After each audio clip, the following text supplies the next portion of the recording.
بسم اللہ الرحمن الرحیم۔ السلام علیکم ورحمۃ اللہ وبرکاتہ۔ جسم میں گلٹیاں اور رسولیاں کیوں بنتی ہیں اور ان کا ہومیوپیتھک علاج کیا ہے؟ جسم میں جب ریشہ، بلغمی اور چربی بڑھ جاتی ہے تو جسم میں حرارت کی کمی کی وجہ سے ریشہ، بلغم اور چربی تحلیل ہونے کی بجائے جم کر گلٹیاں اور رسولیاں بن جاتی ہیں۔ ویسے تو جسم میں کئی اقسام کی گلٹیاں اور رسولیاں ہوتی ہیں۔ ان میں سے ہم دو اقسام لائپوما اور فائبروما کا ذکر کریں گے۔ جسمانی گلٹیاں سودا کی زیادتی سے پیدا ہوتی ہیں۔ یہ سوداوی مزاج کا مرض ہے۔ جب طب کے لحاظ سے خشکی اور سردی جسم میں بڑھ جائے تو گوشت کے ساتھ موجود چربی ایک جگہ جم کر گلٹی بن جاتی ہے۔ نمبر 1، نرم بغیر درد والی گلٹیاں، ان کو لائپوما کہتے ہیں، اور دوسری سخت اور درد والی گلٹیاں، ان کو فائبروما کہتے ہیں۔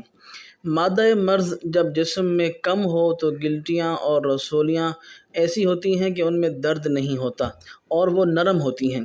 جب مادہ مرض جسم میں زیادہ ہو تو گلٹیوں اور رسولیوں میں درد ہوتا ہے اور وہ سخت ہوتی ہیں۔ منہ کے بواسیر والے گلٹیاں رسولیاں کینسر کی ابتدائی شکل ہے اور کینسر اس کی ترقی یافتہ انتہائی شکل ہے۔ گلٹیوں اور رسولیوں کا علاج وقت پر نہ کیا جائے تو یہ مرض کینسر بن جاتا ہے۔ اسی طرح نرم اور سخت گلٹیاں اور رسولیاں، درد اور بغیر درد والی گلٹیاں اور رسولیاں، یا نرم اور بغیر درد والی گلٹیاں اور رسولیاں اس مرض کی ابتدائی شکل ہے۔ سخت اور درد والی گلٹیاں رسولیاں یہ مرض کی ترقی یافتہ شکل ہے، انتہائی شکل ہے۔ جب مادہ مرض جسم اور گلٹیوں اور رسولیوں میں زیادہ دیر تک رکا رہتا ہے تو وہاں تعفن، انفیکشن ہو جاتا ہے۔ جس چیز میں تعفن پیدا ہو جائے وہ ترش ہو جاتی ہے اور پھر اس میں گیس اور تیزاب پیدا ہو جاتا ہے، جو گیس درد پیدا کرتا ہے اور تیزاب جسم میں گوشت کو کھانا شروع کر دیتا ہے۔ پھر اس سے اگلا عمل ہڈیوں کو کھوکھلا اور پٹھوں کو کمزور کر دیتا ہے۔ جب مرض اس درجے تک پہنچ جائے تو اس کو کینسر کہتے ہیں۔ چربیلی گلٹیاں، رسولیاں، جلدی گلٹیاں، لائپوما عام طور پر زیر جلد چربیلے گوشت کی نرم رسولی ہوتی ہے۔ یہ گولائی میں ہوتی ہے، اس کے چاروں طرف کیپسول ہوتا ہے۔ اس وجہ سے یہ ملحقہ گوشت سے جڑی ہوئی نہیں ہوتی اور ہلانے سے حرکت کرتی ہے، موو کرتی ہے۔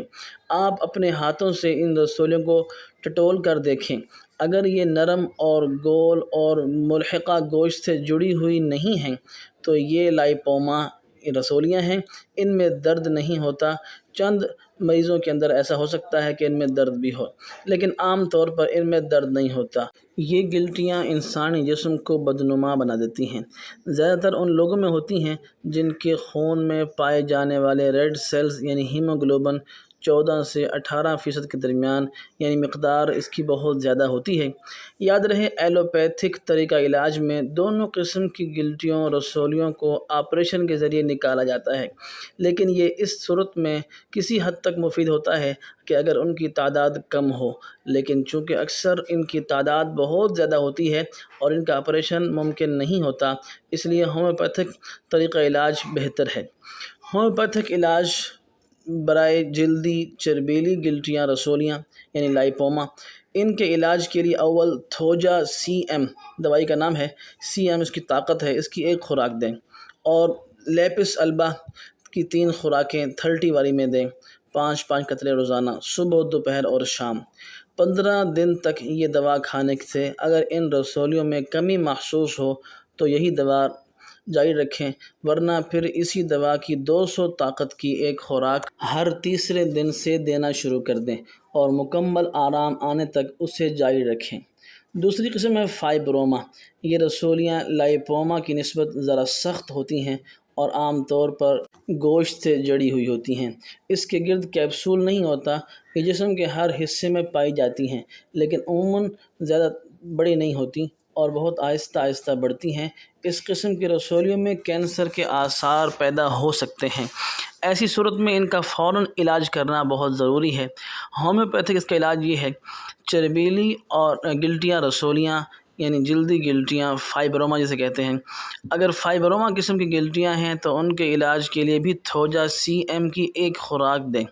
سسٹسکین کی 3 خوراک 30 کے اندر 5 قطرے روزانہ دیں، صبح دوپہر شام۔ 15 دن تک یہ دوا استعمال کریں۔ اگر ان سے رسولیوں میں کمی محسوس ہو تو اس کو جاری رکھیں، ورنہ پھر اسی دوا کی 200 طاقت کی ایک خوراک ہر تیسرے دن سے کھلائیں اور مکمل آرام آنے تک اسے جاری رکھیں۔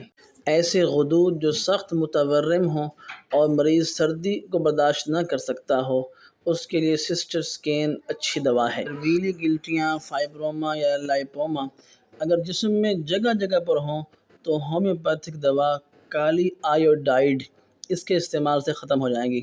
علاوہ ازیں کرکریا فلور بہت اچھی دوا ہے، اور لیپس البس اور تھوجا، برائٹا کارب، سلیشیا وغیرہ سب اپنے اپنے افعال کے مطابق آزمائیں اور اپنے تجربات سے آگاہ کریں۔